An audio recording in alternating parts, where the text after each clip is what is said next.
সবাইকে পবিত্র মাহে রমজানের শুভেচ্ছা। হ্যালো এভরিওয়ান, আসসালামু আলাইকুম। কেমন আছেন সবাই? আলহামদুলিল্লাহ, সবকিছুর জন্য আল্লাহ পাক আরো একটি রমজানে রোজা রাখার তৌফিক দান করেছেন। এই তো সেহরির সময় উঠে খাবার দাবার শেষ করে এখানে ছোলা বুট আর মসুর ডাল ভিজিয়ে নিয়েছি। এদিকে আমার প্রিপারেশন দেখে হয়তো বা বুঝতেই পারছেন আজকে কি হতে চলেছে। হ্যাঁ, আজকে আমি কিছু ইফতারি প্রিপারেশন নিয়ে নিচ্ছি। এটা ছিল পরদিন বিকেলবেলা, আমি সব ফল টল কেটে রেডি করে নিচ্ছিলাম। এখানে আমার বোন আমাকে বেটে বুটে সবকিছু রেডি করে দিচ্ছিল, মানে যে খেসারির ডালটা ছিল ওটা আমার বোন বেটে দিচ্ছিল শিল পাটা। এখানে বেসনটা আমি খুব সুন্দর করে গুলিয়ে রেখেছিলাম আগে, আর আমার ফল টল কাটা শেষ। আর এই যে আপেলটা আছে না, এটা কিন্তু আমি লবণ পানিতে ভিজিয়ে রেখেছি যাতে কালো না হয়ে যায়। যাই হোক, সব ফল টল কেটে রেডি করে নিয়েছি। এখন আমি ছোলা বুটটা সুন্দর করে ভাজি করে নিব। এখানে দুই বোন মিলে গল্প করছি আর কাজ করছি, আর কাজ করতে করতে দুই বোন ছোটবেলার অনেক স্মৃতি নিয়ে হাসাহাসি করলাম, মজা করলাম। আজকে যেহেতু বাসার সবাইকে আমি ইফতারে দিচ্ছি, সো অনেক তাড়াহুড়া করছিলাম। এক চুলায় ছোলা বুটটা ভাজি করে নিচ্ছিলাম, আর অন্য চুলায় আমি যত ভাজা পোড়া আছে সেগুলো করে নিচ্ছিলাম। তো ফার্স্টে আলুর যে পাকোড়াগুলো আগে সেগুলো ভেজে নিচ্ছিলাম সুন্দর করে। এদিকে আমার বোন গোল গোল করে দিচ্ছিল, আর আমি এগুলো শুধু বেসনে ডুবিয়ে ডুবিয়ে ছেড়ে দিচ্ছিলাম। থ্যাংক ইউ সো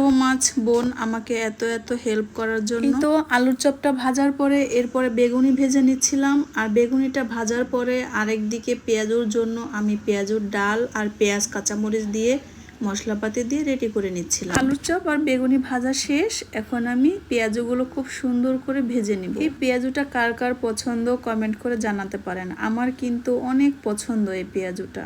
যদি বেশি করে পেঁয়াজ দেওয়া হয় তাহলে কিন্তু খেতে খুব মজা। এই তো এদিকে ভাজা হতে হতে এক ফাঁকে গিয়ে আসরের নামাজটাও পড়ে এসেছি। নামাজ তো আর মিস দেওয়া যাবে না কিছুতে। ভাজা ভুজি আর কাটাকাটি শেষ করে টেবিলের উপরে সব রেডি করে নিয়েছি। এবার সব প্লেটে প্লেটে সুন্দর করে সাজিয়ে নিব। এখানে কিন্তু একটা স্পেশাল ফল আছে, আর এটা আমাদের জন্য আমাদের এক মামা পাঠিয়েছে শেষ থাইল্যান্ড থেকে।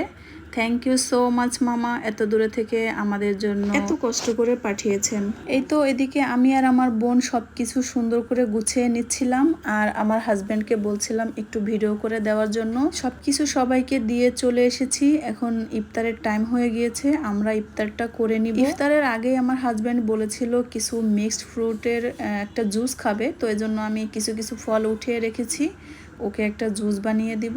এখন ইফতার সেরে নামাজ কালাম পরে তো জুসটা বানানোর জন্য চলে এসেছি। ফার্স্টে মিক্সড ফ্রুটস গুলো সব দিয়ে দিলাম ব্লেন্ডারের জারে, এরপরে দিয়ে দিয়েছি কিউব করে রাখা আইস। এই জুসটা শুধুমাত্র ফ্রুটস দিয়ে বানালেও অনেক মজা হবে, তবে আমি একটু স্বাদ বাড়ানোর জন্য দিয়ে দিয়েছি মিষ্টি দই, সাথে দিয়েছি গুঁড়ো দুধ, চিনি। এরপরে ঠান্ডা পানি দিয়ে খুব সুন্দর করে ব্লেন্ডার করে নিব। ফার্স্টে আমি অল্প পানি দিয়ে ব্লেন্ডার করে নিচ্ছি, চারপাশে পানি ছড়িয়ে ছিটিয়ে যাতে জায়গাগুলো নষ্ট না হয়। এটা প্রায় 5-7 মিনিটের মতো ব্লেন্ডারের জারে ব্লেন্ড করে নিলেই হবে। একটু থেমে তারপরে আবার ঘুরিয়ে ঘুরে ব্লেন্ড করে নিলে কিন্তু জুসটা রেডি হয়ে যাবে। জুসটা দেখতে যেমন সুন্দর, খেতেও কিন্তু অনেক মজা।